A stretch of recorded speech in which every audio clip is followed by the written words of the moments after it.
actually wants to do it.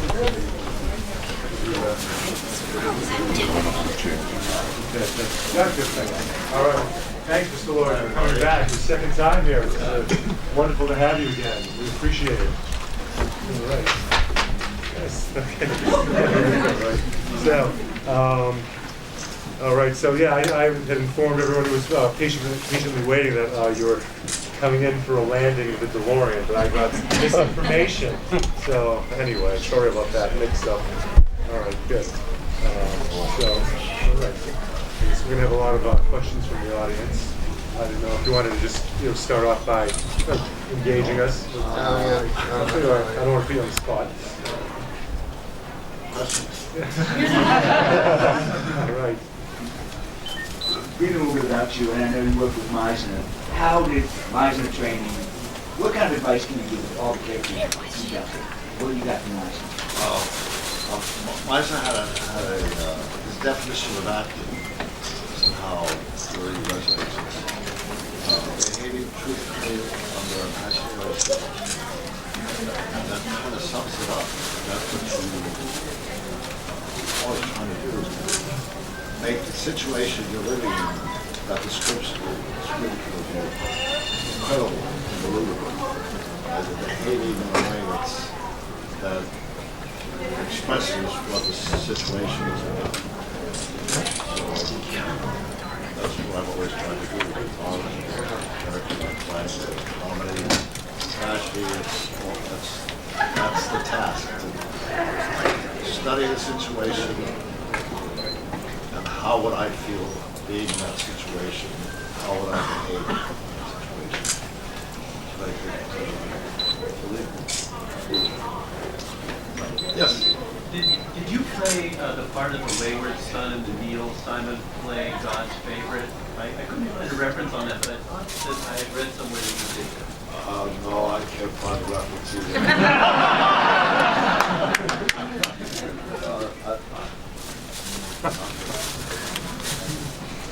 I'm just interested, as a young actor, your first major motion picture role being in a movie like Putin's Nest. Right.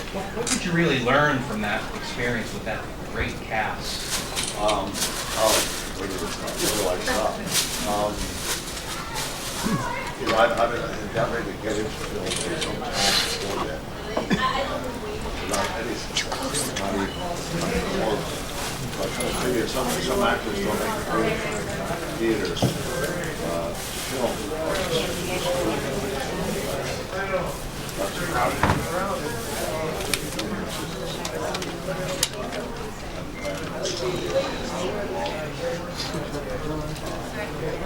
I guess one thing I've learned was that you don't, in theater, you got to cherry to the back row.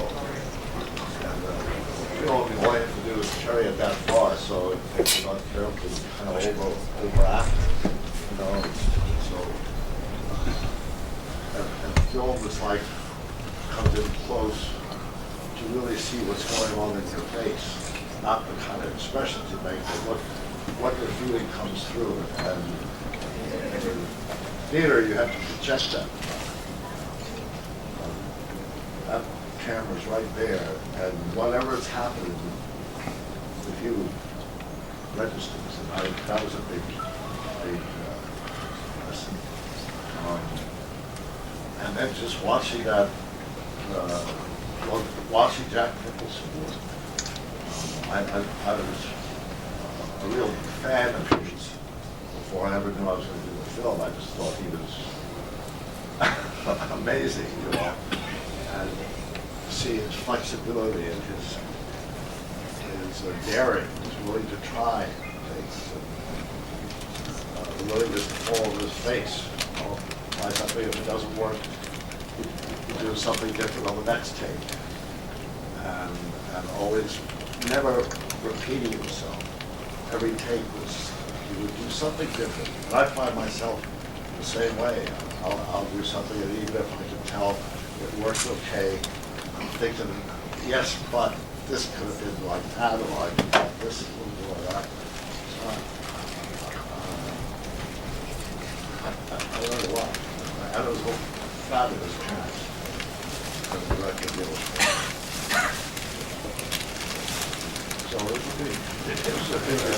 People ask me, what is your favorite film? And I've done a lot of films.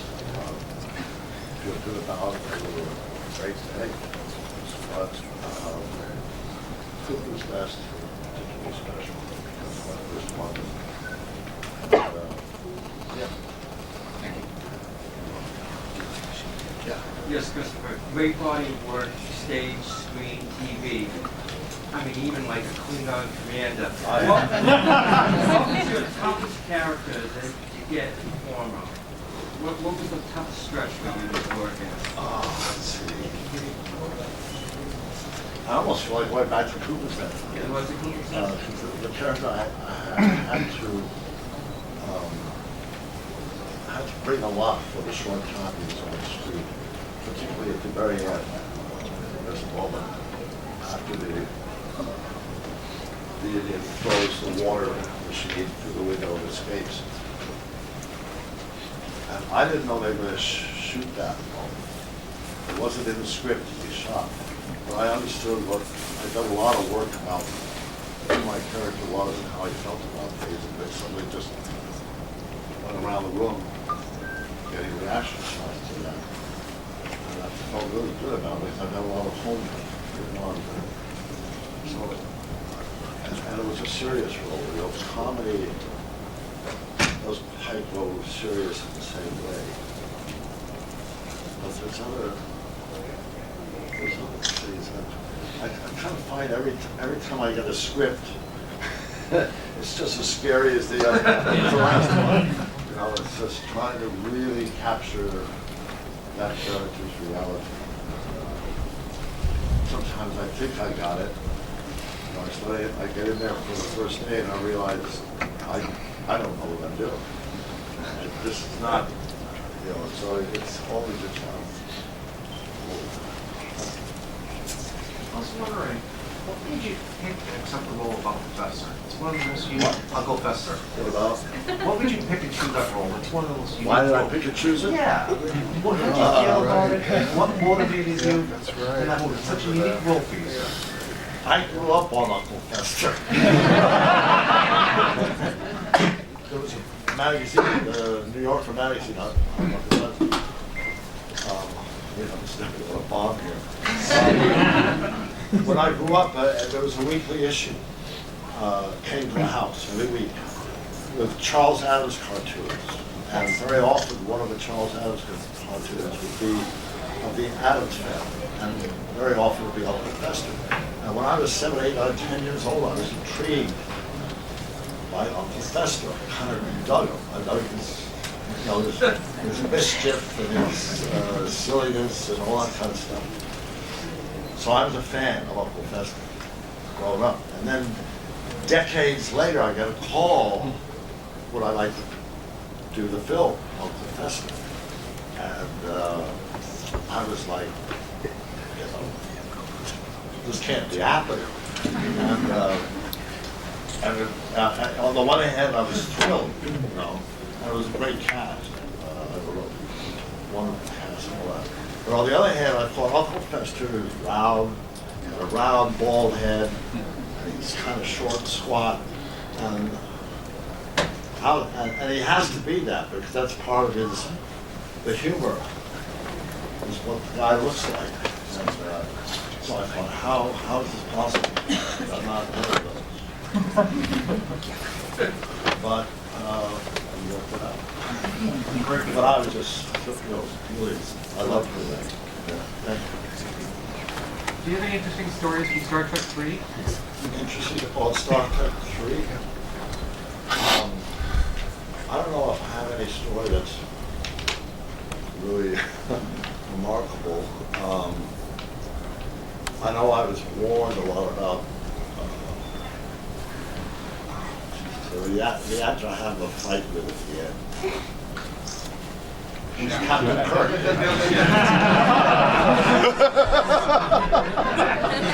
A lot of people were saying, oh, he's not easy to work with, there'll be problems, I was a little bit intimidated by all that, but we had a great time, even though I lost.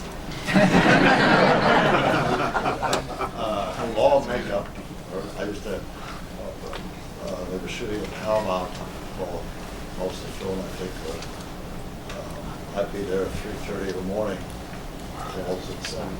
There's a lot of makeup and stuff.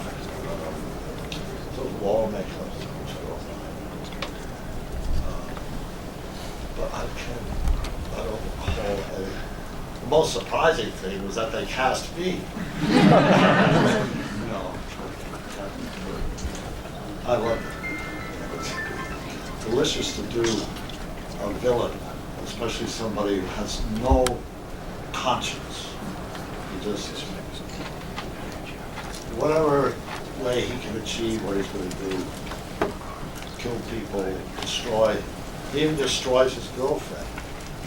I don't know if anybody, he had a girlfriend or a woman in his life who was on another spaceship, and he calls, tell her, I'm going to have to blow you up. Because I got to do this and that, I got to blow you up. It's kind of fun.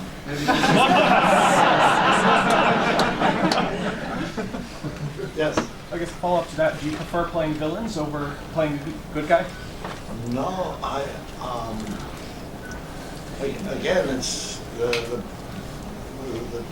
basic task is to live truthfully under imaginary circumstances, whether it's drama or comedy, to try to make whatever character I'm doing really believable and find in the character what people connect with, so that it means something.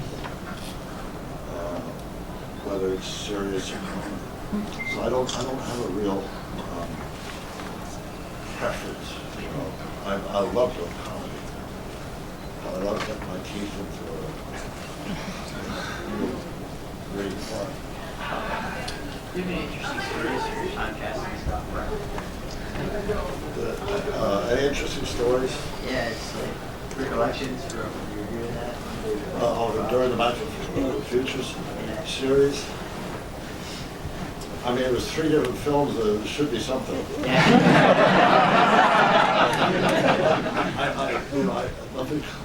Nothing just jumps right up. I mean, the whole film was an adventure. Interestingly, this last week, Michael J. Fox has his new show. I'm doing an episode of it. We were shooting it last week, and I went back to New York tonight for a couple of more days on it, and it's pretty amazing reunion. It's a wonderful thing. But, I do know that almost, I think every scene in all 3 Back to the Future movies there's something incredibly urgent going on. It's just never ceases. And, the space-time continuum is hanging on the thread. At any moment, things are just going to go completely out of control. And all these shots, there's things moving here, things moving there, this happening there. So it's not just the actors, not just Marty and Doc. It's all the stuff going around behind them and all that, which has to be coordinated. And I remember afterwards I got a part in a film. I don't even remember what film. Well, all I do is sitting on a couch talking to one other person, and that's all that's happening. And I thought, like, God, this is nice.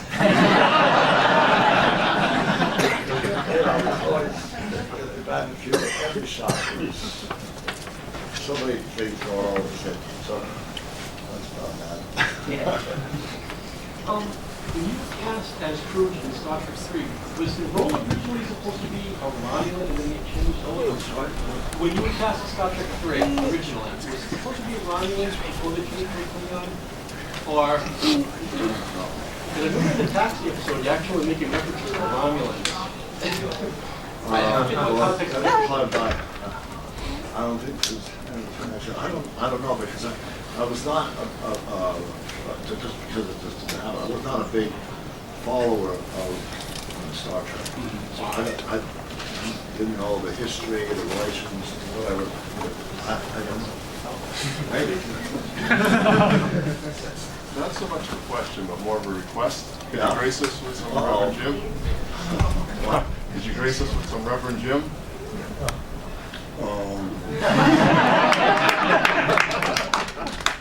Please don't. Please don't mind. In taxi, we have a break. You know, we have a hiatus or off on vacation. Every once in a while, come back, and I couldn't get myself back in all, you know, in the groove. And it's Reverend Jim. I get floating out, you know, they're having a little difficulty getting back into the character. And then after a while, without really thinking about it, I would start thinking about my older brother, who passed away, 22 years older than I. And he didn't drink, he didn't smoke, he you know, he was straight out, but his facial expression most of the time was kind of like that. And I just think about my older brother, and the radical's back.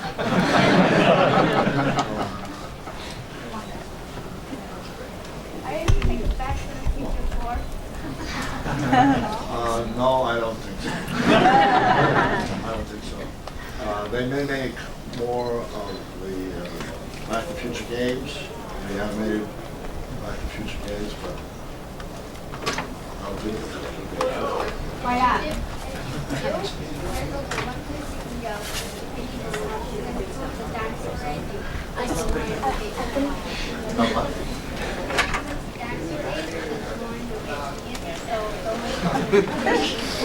I can see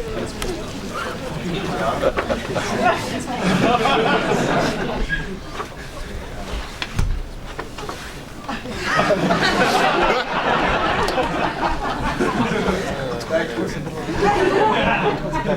I did a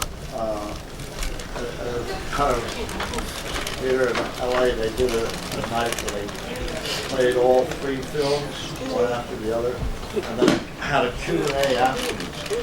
And somebody like this gentleman here raised his hand and said, Mr. Lloyd, what's it like playing?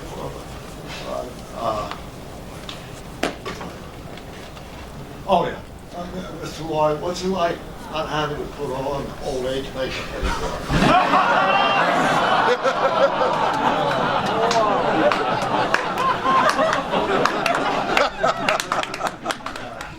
Same reaction then. Like the gentleman before, I asked him a bit of a request. Could you say that line from Suburban Commando? You know, the one about being frozen. I love that. Oh, I was frozen. You know, I hear that quoted, but I haven't seen the film so long, so I'm not sure. I was frozen today. I was frozen today.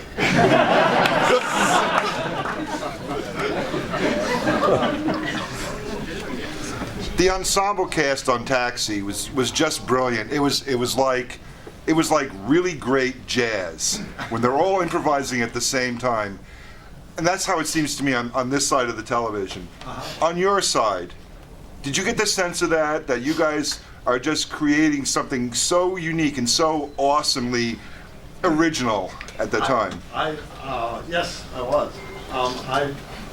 When I lived in New York, I did a lot of theater in New York, and then Cooper's came out and kind of opened up the possibility of doing more film work. So I moved to LA, and I told my agent, I don't want to do sitcoms. I have to confess, I had a bit of an attitude. New York actors in the theater, we go to LA and do sitcoms, they're selling your soul to the devil and all that kind of stuff. And eventually he kept getting me to go and meet this person, meet this sitcom, you know. And I was reluctant because I didn't want to do sitcoms, for whatever reason. And then I got this thing to go up and meet people for Taxi. And I remember I was there, and I was in there early, and I sat in nobody knew in the company, that cast, that superb cast, were rehearsing his scene. And I looked at that and I thought, shit, you know, all the time I spent in New York, you might see that once in 100 years. That kind of ensemble working together, the personalities and the quality of the acting and the writing and everything. I thought, man, it was a magic, you know. And I never lost that feeling. It was a wonderful group who all loved working together, and great writers. You know, at a sitcom, you know, it's the writers that make it. They have to make a show that works week after week after week. And it did every week. And so it was wonderful. Thank you.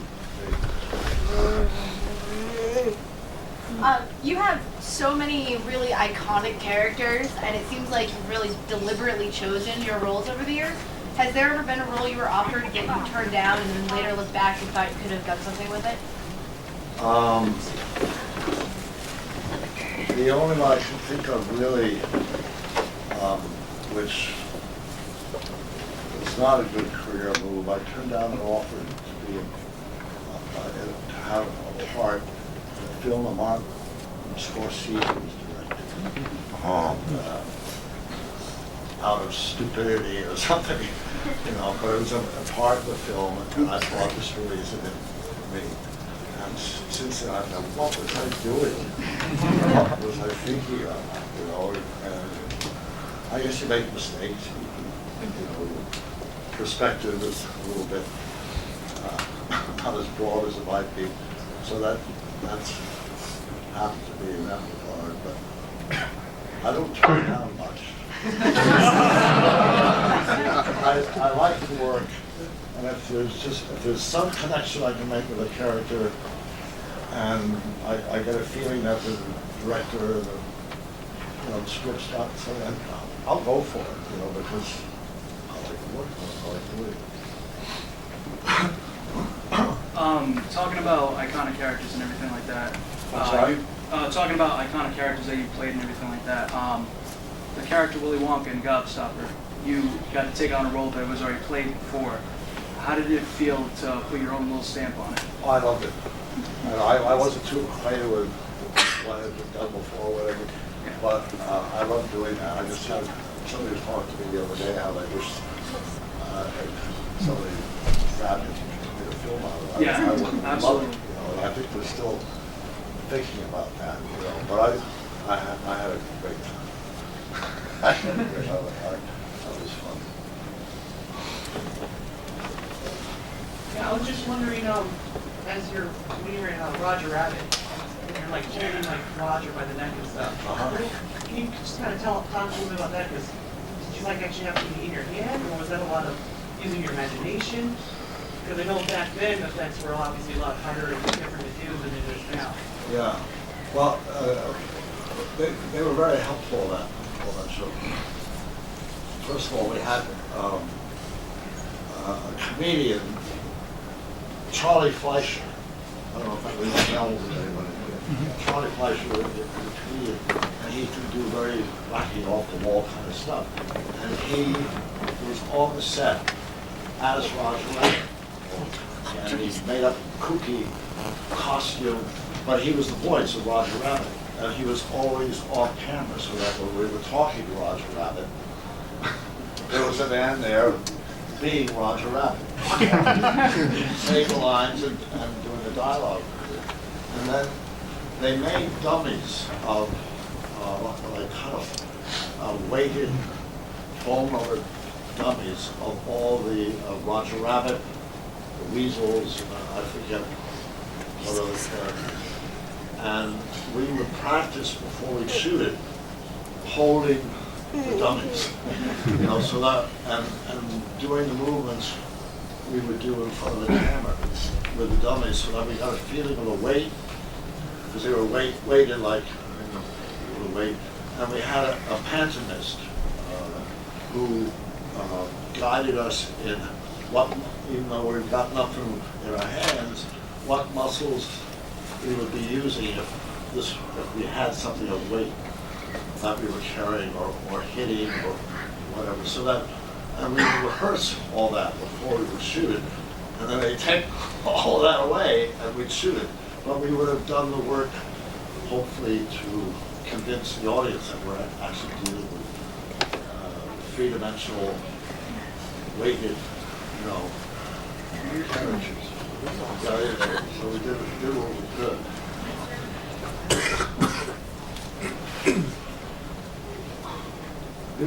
Out of all the characters you played, which one do you think you like the most? What do I like the most? Yeah. Which one do you think you relate to the most? I don't know. It's tough because I like them all. But I certainly one for Kluge's Nest, Doc Brown. There's some lesser. I did a film called Things to Do in Denver When You're Dead. Really, I'm serious. Of course, your time, I hope, I think. But I love the character that one had. It's a really special character. I think he was asking which one you were most similar to. Yeah. Oh, what I was most similar to. Is that right? The Klingon.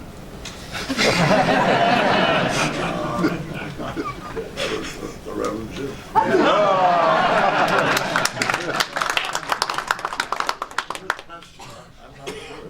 That's going to keep me a while.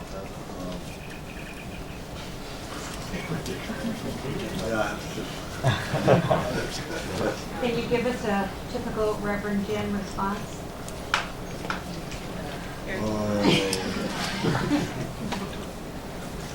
Okay, boss. You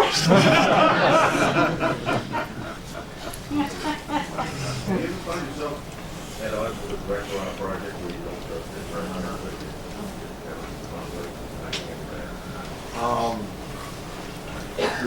Not seriously.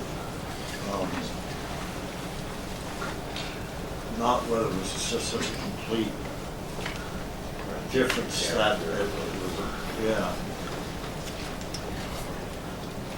It's funny, I had an acting class where it was very tempting when you get a script and wanted, maybe you say something normally in a way that the script doesn't say it. Maybe they worded it, phrased it in a way that you would not normally say the same thing. And you kind of want to change it. You'd like to change it so that it would feel more comfortable and natural to say it. But I had a class where you couldn't do that. You had to use the words that were written there, but get the message across in the same way. When you do that, it forces you to sort of change who you are, And it's the same with a director will say,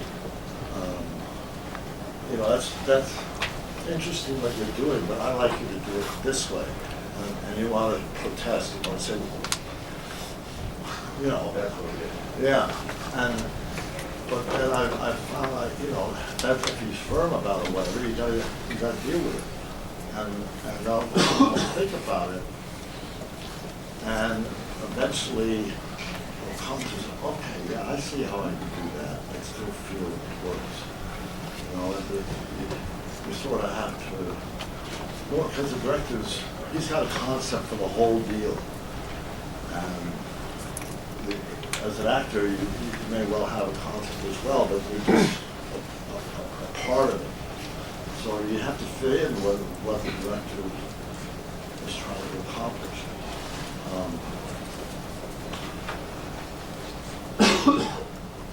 Yeah, so you work, okay, what's it this way? How does that road fit in, whatever? And I've really found eventually, I'll figure it out.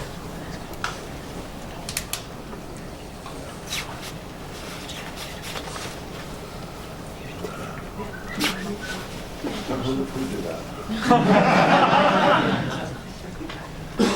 You?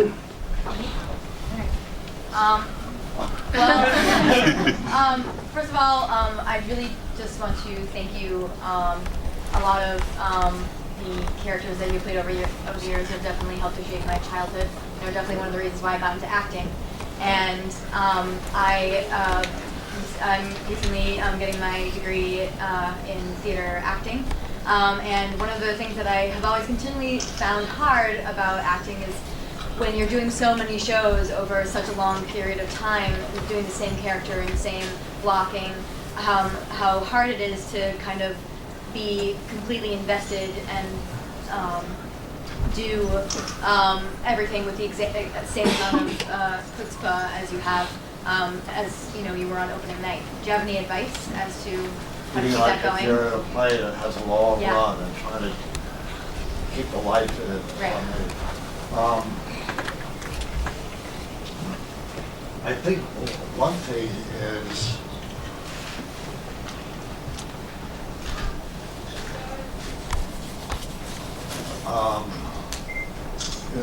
when you're working with the other actors, it's never going to be exactly the same every performance.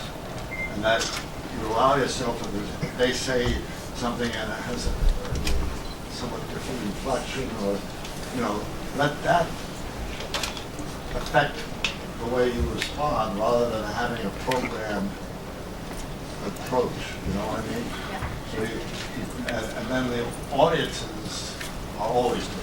Every audience has a different thing. See, you just go into it fresh like that.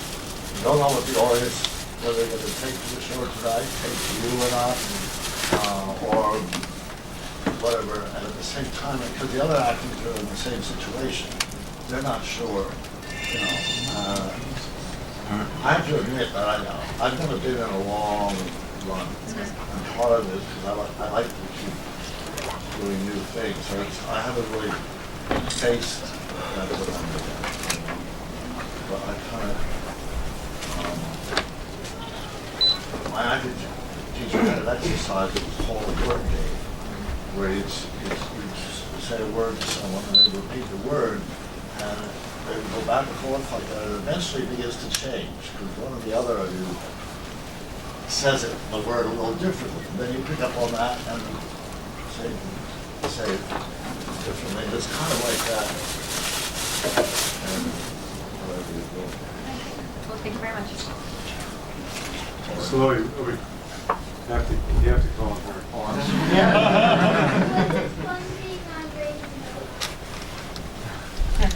Yeah, raising hope, that's when I see the DeLorean at the end, right? Yeah, that was a lot of fun. That was a lot of fun because I'm like kind of a straight-laced accountant or something like that.